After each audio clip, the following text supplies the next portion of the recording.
স্থিতিজাড্যটাকে প্রথমে দেখি। স্থিতিজাড্য কি?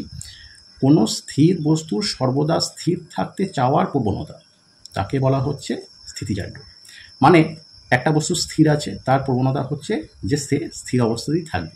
কীরকম বলা যায়? উদাহরণস্বরূপ ধরো দেখা যাচ্ছে যে একটা ধরো গ্লাস, ঠিক আছে, এখানে একটা গ্লাস আছে, এই গ্লাসের মধ্যে এখানে একটা কার্ডবোর্ড রাখা হয়েছে, ঠিক আছে, একটা কার্ডবোর্ড এখানে রাখা হয়েছে।